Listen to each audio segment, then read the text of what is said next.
My name is Margaret Ellis, though everyone has always called me Maggie. I am 72 years old, a widow for the past 12 years, and I thought the hardest trials of my life were already behind me. I raised 3 children, buried my husband after 48 years of marriage, and spent my days tending a small garden, baking for the church, and enjoying quiet evenings with a cup of tea and a good book. I never imagined that at this stage of life I would face the kind of betrayal that shatters a person to the core. It began with Harold. He was 75, a retired school principal whom I met at the senior centre 3 years ago during a watercolour class. He was kind, courteous, and had a gentle sense of humour that reminded me of my late husband in his better days. We started as friends, coffee after class, long walks in the park, sharing stories about our families. After a year, he asked me to be his companion in a more serious way. He proposed last spring with a simple gold band, nothing extravagant, just meaningful. We planned a small ceremony at the community hall next summer. Nothing grand, just family and a few close friends. I already had a ring on my finger from my first marriage, but I wore Harold's on my right hand. It felt like a new chapter, a gentle gift in the autumn of life. My children were happy for me. My youngest daughter, Claire, even joked that she was relieved someone else would keep an eye on me. My eldest, Robert, gave Harold his blessing after a long fatherly talk, and my middle child, Beatrice, B, seemed thrilled. She was 68, divorced for years, living alone in the city. She often said she envied my second chance at companionship. Harold had 2 grown children from his first marriage, but they lived far away, and we rarely saw them. Still, everything felt peaceful. Then came the afternoon that changed everything. It was a cool October day. Harold had gone to the senior centre for a men's coffee group, leaving his phone on the kitchen counter while he showered. The phone buzzed repeatedly. I am not the prying type. I never was with my late husband, but the constant buzzing drew my attention. I picked it up only to silence it. The screen showed messages from a contact saved as B. My Beatrice. Why would she be texting him so often? I should have put it down. But something made me open the thread. What I read turned my blood to ice. The messages went back months. At first light and friendly, then increasingly intimate. Plans to meet when I was at my weekly bridge club. Comments about how tiring it must be for Harold to keep up with my old-fashioned ways. Photographs, far too personal, sent late at night. Harold writing that he looked forward to their secret afternoons while I napped. Beatrice replying that she had always admired him and that I was fortunate, but perhaps too set in my ways to appreciate him fully. There were cruel remarks about my age, my slowing pace, the way I sometimes forgot names. Harold laughing in text that pregnancy had been hard on me decades ago, and now age was doing the same. Beatrice agreeing, saying I had become predictable and dull. I sat down heavily at the kitchen table, the phone trembling in my arthritic hands. Tears came, but quietly.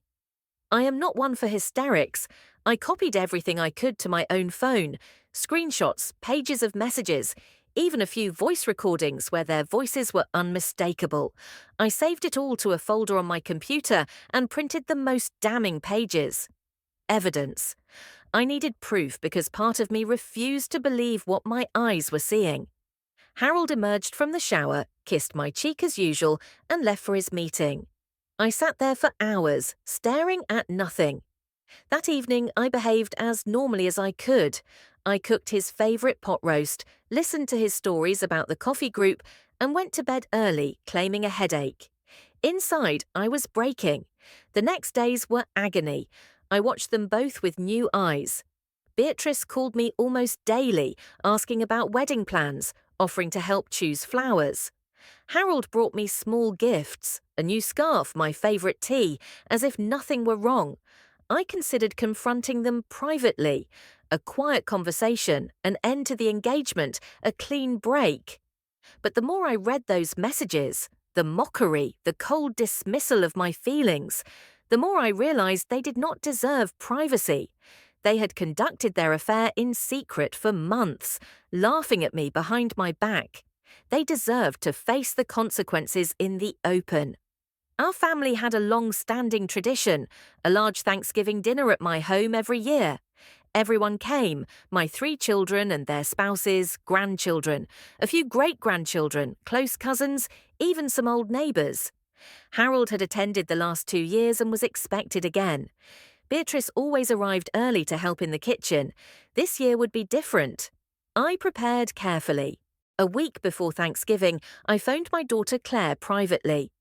"Something has happened with Harold," I told her. "I am ending things. It will come out at dinner. Please be prepared." She pressed for details, but I only said, "Trust me, it is serious." Thanksgiving Day arrived. The house smelled of turkey, sage stuffing, and pumpkin pie. Relatives filled the rooms with chatter and laughter. The long dining table was set for 24.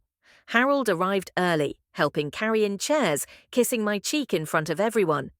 Beatrice came soon after, hugging me tightly, complimenting my new apron. Dinner proceeded normally at first, grace was said. Plates were passed, conversation flowed. When dessert was served, I stood and asked for everyone's attention. "I have something important to share," I said quietly. The room stilled. I had connected my laptop to the television earlier that morning while the house was empty. I prepared a short presentation about the past few years. The first images were innocent. Harold and me at the senior centre, on walks at last year's Thanksgiving. Smiles from the family. Then the screen changed. Screenshots filled the television, messages between Harold and Beatrice. Their words, their plans, their cruel remarks about me, all visible for everyone to read. I did not raise my voice, I simply let the evidence speak. Gasps rose around the table. My son Robert's face darkened. Claire covered her mouth. Grandchildren stared in shock. Beatrice stood abruptly. "Mother, this is outrageous! You have fabricated this!" Harold tried to interrupt. "Maggie, please, this is private." I continued clicking through the pages calmly. Dates, times, photographs carefully cropped to preserve decency, but leaving no doubt. When the last image faded, I closed the laptop. "I am ending my engagement to Harold," I said, "and I am deeply hurt by my own daughter's actions." Silence hung heavy. Then Beatrice shouted, "You are senile. You have imagined all of this." Harold added weakly, "Maggie, you're upset. We can discuss this alone." Robert stood. "Sit down, both of you. We have all seen the proof." Claire was crying quietly. One of my grandsons muttered, "How could you do this to Grandma?" Harold's face reddened. He stood, gathered his coat, and left without another word. Beatrice followed moments later, screaming that I had ruined her life and that I would regret this. The front door slammed twice. The room remained quiet for a long while. Then my family surrounded me, hugs, tears, words of love and support. Claire held my hand. Robert promised to help with anything I needed. Even the youngest great-grandchildren came to sit on my lap. We did not eat dessert that year. After everyone left, I sat alone in the quiet house. The pain was deep, but so was the relief. The secret was out. No more pretending. In the weeks that followed, Harold sent letters, apologies mixed with excuses about loneliness and flattery. I did not reply. Beatrice phoned repeatedly, alternating between rage and pleading. I let the answering machine take the messages. Eventually, both stopped. My children stood firmly with me. Robert changed the locks on my doors just in case. Claire spent more weekends with me. We talked openly about the hurt, and slowly, healing began. The next spring, instead of a wedding, I hosted a family garden party to celebrate my 73rd birthday. The house was filled with laughter again. No Harold, no Beatrice. But everyone else was there, and the love felt truer than ever. I kept tending my garden, baking for the church, and enjoying quiet evenings with tea and a good book. I learned that strength does not fade with age, and that betrayal, though painful, cannot destroy a life built on decades of honesty and love. My family grew closer because of the truth, not in spite of it. And that is how, at 72, I found the courage to expose the betrayal of the man I thought would share my final years. And of the daughter I had loved all her life, I have no regrets.